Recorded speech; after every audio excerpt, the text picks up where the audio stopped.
जय माता दी दोस्तों, कैसे हैं आप सभी। आशा करता हूं दोस्तों आप सभी अच्छे होंगे, स्वस्थ होंगे। आज मैं आपको ये बताऊंगा कि 1.25 लाख मंत्र जाप करने के बाद भी अगर आपको सिद्धि ना मिले तो ऐसा क्यों होता है, इसके पीछे क्या वजह होती है, कहां पर आपसे गलती हो रही होती है और ऐसा देवी देवता क्यों करते हैं, क्यों हमको सिद्धि प्राप्त नहीं होती 1.25 लाख मंत्र जाप करने के बाद भी। आज इसी विषय पे मैं चर्चा करूंगा और आपको जानकारी दूंगा। जानकारी देने से पहले आपको ये बता दूं, अगर आप लोग इस चैनल पे नए हैं, पहली बार वीडियो देख रहे हैं, तो चैनल को सब्सक्राइब कर लेना, वीडियो को लाइक करना, वीडियो को शेयर करना। इसी तरह की जानकारी आपको इस चैनल पर मिलती रहती है। तो देखिए दोस्तों, 1.25 लाख मंत्र, 1.25 लाख की जो संख्या होती है वो एक विशेष संख्या होती है। हमारे शास्त्रों में, हमारे ऋषि मुनियों द्वारा ये संख्या निर्धारित की गई है कि अगर हम किसी मंत्र का 1.25 लाख की संख्या में जप कर लेते हैं तो उस मंत्र को सिद्ध माना जाता है। लेकिन ये जो संख्या है ये हर मंत्र के लिए लागू नहीं होती है। मैं आपको ये बता दूं कि जो 1.25 लाख की जो संख्या है वो सिर्फ और सिर्फ मंत्र सिद्धि के लिए मानी जाती है। और विशेष रूप से जो मंत्र हैं, जैसे कि वैदिक मंत्र हैं, जैसे कि पंचाक्षरी मंत्र है, अगर आप पंचाक्षरी मंत्र का 1.25 लाख की संख्या में जाप कर लेते हो तो इस मंत्र को सिद्ध माना जाएगा आपके लिए। लेकिन भगवान शिव ने सभी मंत्रों को कीलित कर रखा है।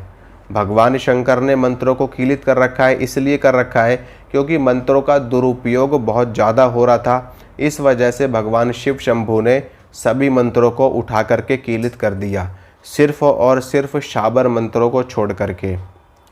क्योंकि शाबर मंत्रों को माता पार्वती ने कीलित होने से बचा लिया था, उसकी रक्षा कर ली थी, इस वजह से वो मंत्र बच गए।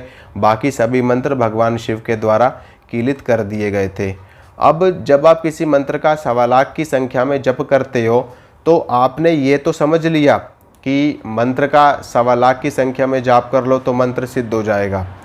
लेकिन आप संख्या पर तो ध्यान देते हो, लेकिन आप नियमों पर ध्यान नहीं देते। आप अनुष्ठान के जो जरूरी नियम है उनके ऊपर ध्यान नहीं देते। और जब आप उन चीज़ों के ऊपर ध्यान नहीं देंगे तो आपको मंत्र सिद्धि नहीं प्राप्त होगी। नियम कौन कौन से हैं वो मैं आपको बताता हूँ। पहला और सबसे बड़ा नियम ब्रह्मचर्य। बिना ब्रह्मचर्य के आप दुनिया की कोई सिद्धि प्राप्त नहीं कर सकते, चाहे वो इतनी सी सिद्धि हो, चाहे वो इतनी बड़ी सिद्धि हो। छोटी सिद्धि, बड़ी सिद्धि, पारलौकिक और अलौकिक सिद्धियां, कोई सिद्धि आपको नहीं मिलेगी अगर आप बिना ब्रह्मचर्य के कोई अनुष्ठान करोगे तो। बिना ब्रह्मचर्य के सिद्धि है ही नहीं इस दुनिया में, समझ गए। दूसरा नियम, आपका भोजन सात्विक होना चाहिए।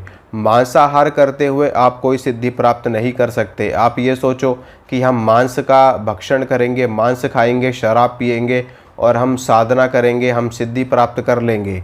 अगर आप भैरव की भी उपासना कर रहे हो ना, माता काली की भी उपासना कर रहे हो, तब भी आपको सिद्धि नहीं मिलेगी। मांस का भक्षण जो कोई भी करता है उस व्यक्ति को कभी भी सिद्ध नहीं माना जाता, ना ही उसको कभी सिद्धि प्राप्त होती है। हाँ, वो बात अलग है कि वो कुछ एक देवी देवताओं को मांस का भोग दे करके, शराब का भोग दे करके उनको चला दें, उनको भोग दे करके अपना कोई कार्य करवा लें, अपनी कोई मनोकामना पूरी करवा लें। वो होता है देवी देवताओं को भोग दे करके उनको प्रसन्न करना और उनसे अपना कार्य सिद्ध करवाना। वो एक अलग चीज़ होती है, सिद्धि एक अलग चीज़ होती है। सिद्धि में क्या होता है ना कि जो आप बोलोगे आपकी शक्तियाँ वो कार्य करेंगी ही करेंगी, चाहे कुछ भी हो जाए। आपने बोला कि इसको मार दो तो वो बंदा मरेगा ही मरेगा, ये होती है सिद्धि, ठीक है। और वैसे भोग दे करके कार्य करवाना वो देवी देवताओं के ऊपर डिपेंड करता है कि वो आपका कार्य करेंगे या नहीं करेंगे और आपका भोग स्वीकार करेंगे या नहीं करेंगे।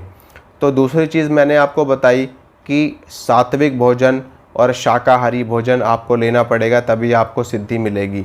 तीसरा नियम मैं आपको बता दूं कि आपके अंदर बिल्कुल भी लोभ, लालच, काम, क्रोध, ईर्ष्या, द्वेष, ये सभी चीज़ें नहीं होनी चाहिए। जब आप अनुष्ठान के ऊपर बैठे हो तब तो विशेष रूप से नहीं होनी चाहिए। चौथी चीज़ है भूमि शयन। जब आप अनुष्ठान कर रहे हो मंत्र का तो आपको ज़मीन पर ही सोना है। अगर आप बिस्तर पर सो रहे हो, बेड पर सो रहे हो, तो तब भी आपको सिद्धि प्राप्त नहीं होगी। हाँ, इतना है कि आप अलग से खाट पर सो सकते हो, लेकिन अगर आपने अपने इष्ट का आसन अपने खाट से नीचे लगाया है तो आप बिल्कुल भी खाट पर भी नहीं सो सकते हो। अगर आप खाट पर सोओगे तो आपके इष्ट का जो आसन है वो आपसे ऊंचा होना चाहिए, ठीक है।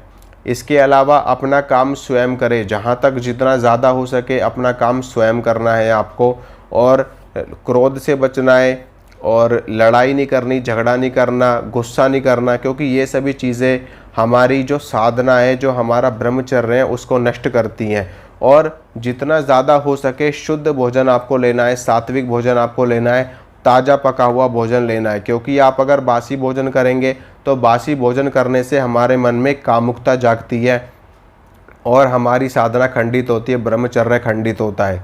इस चीज़ का आपको ध्यान रखना है, और इन सभी चीज़ों को लेकर के अगर आप 1.25 लाख मंत्र जाप करेंगे तो आपको सिद्धि प्राप्त होगी, और निश्चित रूप से प्राप्त होगी।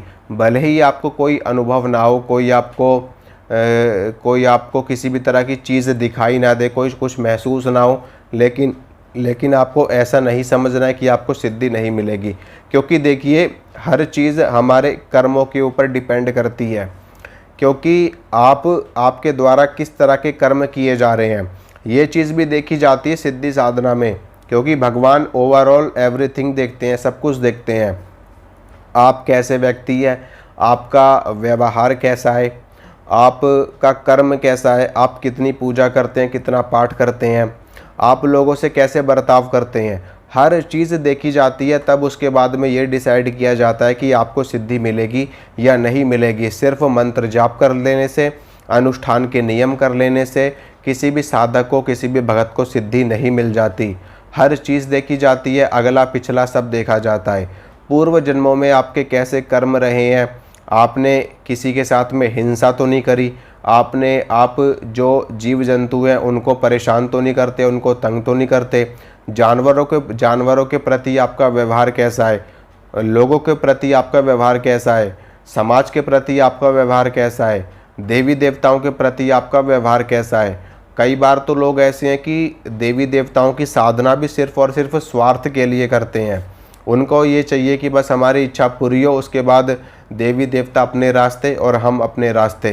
तो ऐसी भी अगर आपकी दशा है, ऐसी भी अगर आपकी कंडीशन है, तो भी आपको सिद्धि मिलने में देरी हो सकती है, या फिर ये भी है कि आपको सिद्धि मिले ही ना। तो हर चीज़ देखी जाती है साधना के क्षेत्र में। इसीलिए ऐसा मत सोचना कि आपने 1.25 लाख मंत्र जाप कर लिया और आपको सिद्धि मिल गई। भाई देखिए, सिद्धि देना देवी देवताओं के हाथ में होता है, हमारे हाथ में सिर्फ मेहनत करना होता है, हम साधना कर सकते हैं। हो सकता है कि भगवान परीक्षा ले रहे हो, माता रानी परीक्षा ले रही हो, और आपको उस परीक्षा में खरा उतरना है। इसीलिए कहा जाता है कि एक बार साधना करो, 2 बार करो, 3 बार करो, 4 बार करो, जब तक आपको सिद्धि ना मिल जाए तब तक आपको साधना करते रहना है। कभी पीछे नहीं हटना, हार नहीं माननी, आपको लगातार प्रयास करते रहना है। Practice makes a man perfect. तो साधना करिए, आपको सिद्धि जरूर मिलेगी। इसी तरह की जानकारी मैं आपको देता रहूँगा। अगर आप लोग चैनल पे नए हैं तो चैनल को सब्सक्राइब करना, वीडियो को लाइक करना, शेयर करना। जय माता रानी।